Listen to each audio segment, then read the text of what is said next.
আসসালামু আলাইকুম গাইস, আজকে আপনাদের সামনে নতুন একটি ভিডিও নিয়ে হাজির হয়ে গেলাম। ভিডিওতে আজকে যেটা আপনাদের সামনে তুলে ধরবো মাছ ধরা।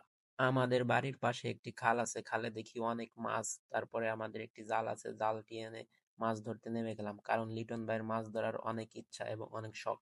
আর এদিকে ইমরান ভাই উপর থেকে আমাদের দেখিয়ে দিচ্ছে কিভাবে কিভাবে মাছ ধরতে হবে, কারণ তার বাড়ি বরিশাল, সে মাছ কিভাবে ধরতে হয় অনেক অভিজ্ঞতা আছে তার। দেখিয়ে দিতে দিতে আমাদের একটি জাল টান দেওয়া হয়ে গেল, মাছ মোটামুটি ভালোই উঠছে, কিন্তু ওই বালতিটা ওই পারে ওই যে লাল দেখতে পারছেন, আমি আনতে গেলাম বালতি, এদিকে ইমরান ভাই কিন্তু জাল টেনে টেনে উপর দিকে উঠেছে, আর লিটন ভাই মাছ পড়ে গেছে কিনা এটা দেখতেছে। ইমরান ভাইয়ের জাল টানা দেখে কিন্তু বুঝতে পারতেছেন তিনি কিন্তু প্যান্ট শার্ট পরা, এরপরও জাল কিভাবে উঠলো দেখলেন অনেক সুন্দর করে। তারই মধ্যে আমি বালতিটি নিয়ে এসেছিলাম, এই বালতির ভিতরেই মাছ রাখা হবে।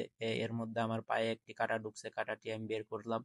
বের করে এরপর উপর দিকে উঠতেছে, উঠতে উঠতে লিটন ভাই মাছ ছাড়াচ্ছে, মাছ ছাড়া দেখতেছেন কিন্তু মোটামুটি ভালো মাছই পাইছে লিটন ভাই, ছাড়াচ্ছে যে দেখতেছেন। এরই মধ্যে কথা চলতেছে মাছগুলো আরো ধরা হবে, কিভাবে ধরা যায়। তো ইমরান ভাই বলতেছে নেটটা নিয়ে ওদিকে নিয়ে পেতে দাও। তো আমি কিন্তু নেটটা নিয়ে অলরেডি ছুটছি, নেটটা নিয়ে এদিকে মাছ আটকাবো, খালের এপার থেকে ওপার একটি বাঁধের মতো দিব আর কি, নেট দিয়ে, যাতে মাছগুলো চলে না যেতে পারে। তো নেট নিয়ে আগাচ্ছি সামনের দিকে, লিটন ভাই মাছ ছাড়াচ্ছে, ইমরান ভাই মাছ ছাড়াচ্ছে। মাছ ছাড়াতে ছাড়াতে কিন্তু অনেক সময় লেগে যায়। এর ভিতরে আমাদের বিড়ালটা চলে আসছে, বিড়ালটা মাছের ঘ্রাণ পেয়ে চলে আসছে, বিড়ালটাকে ধাওয়া দিল। তারই মধ্যে আমাদের বল্টু সাহেব চলে আসছে, বল্টু সাহেব আসি বলতেছে অনেক মাছ দেখা যাচ্ছে। বল্টু সাহেবকে লিটন ভাই বলল, হ্যাঁ অনেক মাছ, বলেই আমরা মাছ ধরতে নামছি। জালের মধ্যে আরো একটি মাছ থেকে গেছে, তাই লিটন ভাই ছাড়াচ্ছে, মোটামুটি ভালোই মাছ পাইছি দেখতে পারতেছেন। কিন্তু এরই মধ্যে আমি নেটটি নিয়ে কিন্তু আমার বাদ দেওয়া হয়ে গেছে, খালের এপার থেকে ওপার মোটামুটি ভালোই বাদ দিছি। অনেক কষ্ট হয়েছে, তারপরে বাদটা দিছি। আমার কাঁচা খালি খুলে যায় দেখতে পাচ্ছেন, কারণ আমি লুঙ্গি পরতে পারি না ভালো ভাই, বারে বারে আমার লুঙ্গিটা খুলে যায়, এটা আমার ছোটবেলা থেকেই।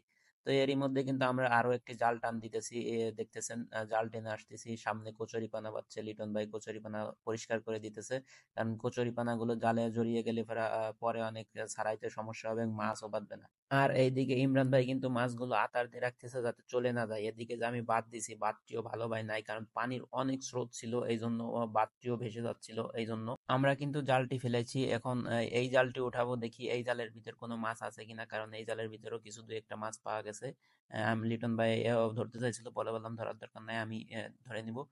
এদিকে এই জালটিও পরিষ্কার করে উঠালাম, উঠানোর পরে দেখতেছি বেশি না, দুই একটা মাছ পাইছিলাম এই জালের ভিতর। পরে ওই ক্যাপলা জালটা টান দিয়ে উঠাবো, লিটন ভাইকে বললাম আপনি ক্যাপলা জাল টান দিয়ে উঠান।